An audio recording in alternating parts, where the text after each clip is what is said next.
So guys, niko na habari hapa ambazo ni za kusikitisha sana, mwenye kusikitika ama mwenye kuwa na huruma, ambapo zinahusiana na mama mzazi ambaye anafanya kazi nchi ya Saudi Arabia na mtoto wake ambaye anafanya kazi ndani ya nchi ya Qatar. Kama tulivyokuwa tukijua sana huwa kuna vitu vingi sana ambavyo vinafanyika Uarabuni, na hili ni moja ya vile vitu kati ya mambo magumu na mambo ya kushtuka na kushangaza ambayo yanafanyika kwenye nchi za Uarabuni na Waafrika wetu kutoka nchi hizi za mashariki mwa Afrika hapa, ambapo mtoto huyu ambaye anafanya kazi ndani ya Qatar ni mtoto mvulana ambaye ako na miaka 24 mpaka sasa, na mama yake mzazi ambaye yuko ndani ya Saudi Arabia ambaye ako na miaka 46 mpaka sasa. So utaweza kuangalia hiyo gap hapo, na mama ndo amekuja kwenye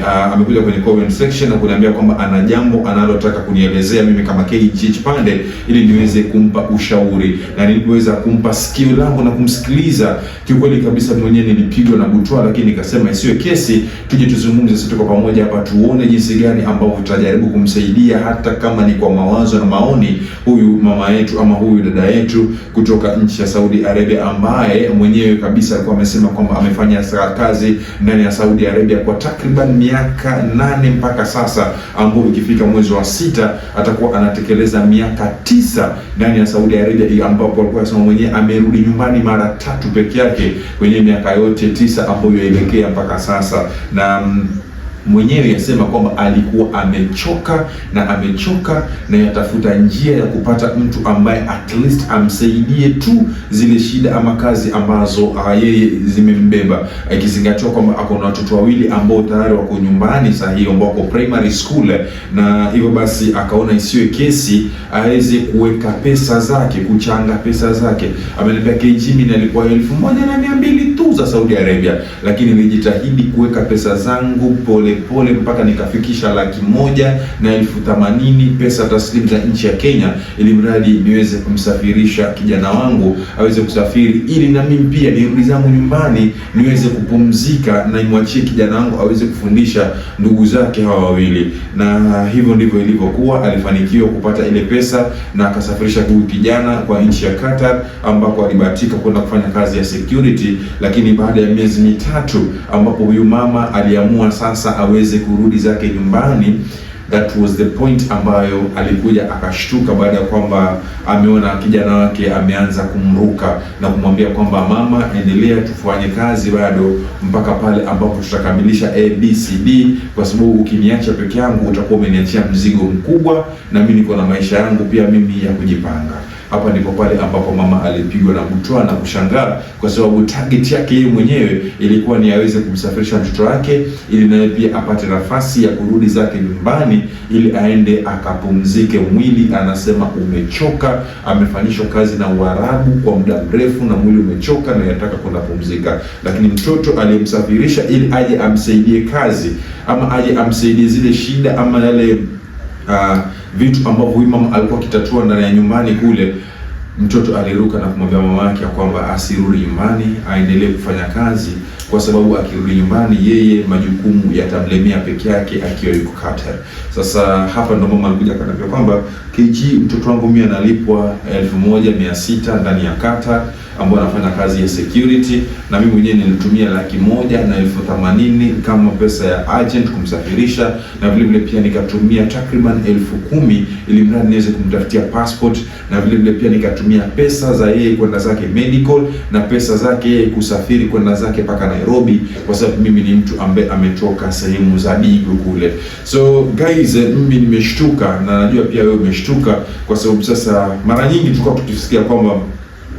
wanawake wanasafirisha waume zao, alafu mwisho wa siku ile mume anamruka, ama mwanamume anasafirisha mke wake, alafu mwisho wa siku ile mke anamruka, ama vice versa, ama my boyfriend na girlfriend wanasafirishana, alafu mwisho wa siku wanarukana. Lakini kwa sasa tunazungumzia kuhusu very strong blood, damu ambayo imeingiliana, imeivana kabisa. Hakuna cha kwamba sije ni mtoto wa mtu, sije ndio ikawa ni mtoto amesingiziwa. Hapa tunazungumza masuala kwamba ni mama na mtoto wake, lakini mama ule upendo aliokuwa nao kwa mtoto wake sio ule upendo ambao uko kwa yule mtoto kwa mama yake. Upendo wa mtoto kwa mama yake ni mchache, ukizingatia upendo wa mama kuenda kwa upande wa mtoto. Na hivi ndivyo ambavyo iko, na hapa ndipo ambapo tunapaswa kujifunza, na hapa ndipo ambapo tunahitaji kushauriana, kwa sababu watu wengi sana wako na ile motivation na kutaka kusafirisha mandugu zao, makaka zao, wa madada zao, waume zao, wake zao, lakini mwisho wa siku once akishafanikiwa huyu mtu anaeka ile kama ni kibri. Sio wote, lakini some of them wanakuwa na ile kama mama amenisafirisha, so what next, acha nijipange maisha yangu, kwa sababu maisha yangu ni bora kuliko yale ya yule, ama maisha yake yule tayari ameachezea, so mimi acha nijipange ili niweze kufanikiwa. Ama maisha ya yule tayari mimi sasa hivi niko na ka girlfriend kangu, nafasa nikashughulikie kangare vizuri, ama mimi nataka kujenga sasa hii bana. Mwisho wa siku anasahau ya kwamba mama yake mzazi alitaka na kutarajia yeye ya kwamba asafiri tu ili aweze kurudi nchini na kumsaidia zile kazi chache ambazo alikuwa anataka kufanya. Kikweli kabisa tunaona kwamba this boy ako na 24 years, yes, ako na maisha marefu. Lakini sasa tukumbuke kwamba dunia leo ile ya kwamba tunasema kullu nafsi dhaikatul maut, ya kwamba kila nafsi itaonja mauti. Zamani ilikuwa tunasema kwamba mama na baba wanafariki wanaacha mtoto, lakini siku hizi it's vice versa, ya kwamba mtoto anafariki anaacha mzazi. Wengi kwa hivyo, na hatarajii mimi na wewe itufikie hivyo, lakini tuombe sana Mwenyezi Mungu aweze kutupa mwisho mwema. Hivyo ndivyo ambavyo siku zote tunapaswa kusema, ama napaswa kusema, ama napaswa kukushauri pia vile vile. So miaka 24 na mama yake ako na miaka 46 akielekea sasa, ni mtu mzima. Jambo la kwanza, sio kwamba ati ni mzee, bado ako na nguvu zake, lakini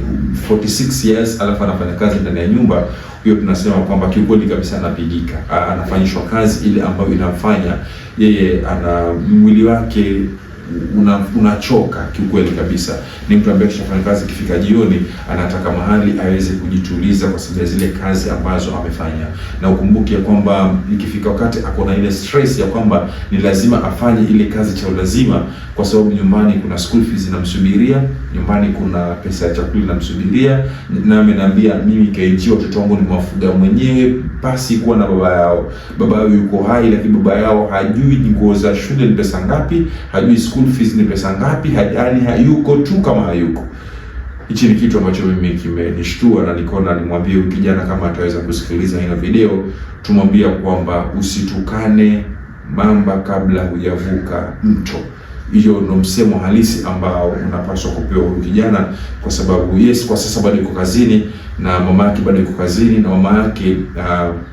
ile kazi ambayo anaendelea kuifanya sasa hii ndio kazi ambayo ilimwezesha mpaka kumpa pesa huyu kijana na kuweza kusafiri. So lazima akumbuke ya kwamba ako na mzigo mzito sana mbele yake na jukumu zito sana mbele yake la kumfanya mpaka mama yake asikie raha, na mama yake aweze kuwa na ile tabasamu ya kuona kwamba kijana wangu matunda yake ya kusafiri ndio haya anayaona. Lakini isitokee, na haya ni mapenzi ya Mwenyezi Mungu, sio mapenzi yetu sisi, yetu ni kuongea tu. Lakini endapo litatokea la kutokea ambalo hatuliombi, mama mzazi huyu aweze kuaga dunia pasi kuonja ama kula matunda ya mtoto wake, niko na uhakika 100% mtoto huyu atalia kwa majuto na majonzi zaidi, akitamani lau tu angemruhusu mama yake aweze kurudi zake Kenya ili aweze kula hata siku moja, ama hata kama ni pesa yake tu ya mwezi mmoja ambao atakuwa amefanyia kazi Uarabuni, kwa sababu yajua vile ambavyo mama yake alistruggle na kufanya juu chini kila kitu,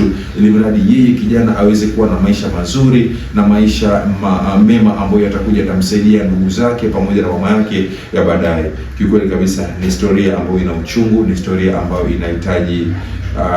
usipo comment then kama utakuwa na roho nzuri, because this is something that is touching someone directly or indirectly, na unaweza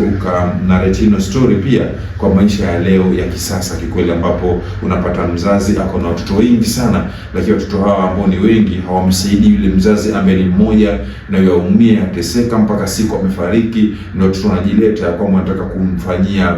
sadaka ya mwisho ambapo yeye mwenyewe kama mzazi haioni. So ni vitu vingi tunaweza tukanirelate na hii historia ambayo inapaswa sisi ambaye hatujafikia kwenye hii point tusiombe Mwenyezi Mungu kufikia kwenye hilo point, na tukiona tunaelekea huko basi tufanye haraka wepesi sana tuweze kujirekebisha, ili tufanye yaliyokuwa mema ya kuridhisha wazazi wetu na kujiridhisha si wenyewe na kumridhisha Mwenyezi Mungu ahera pia.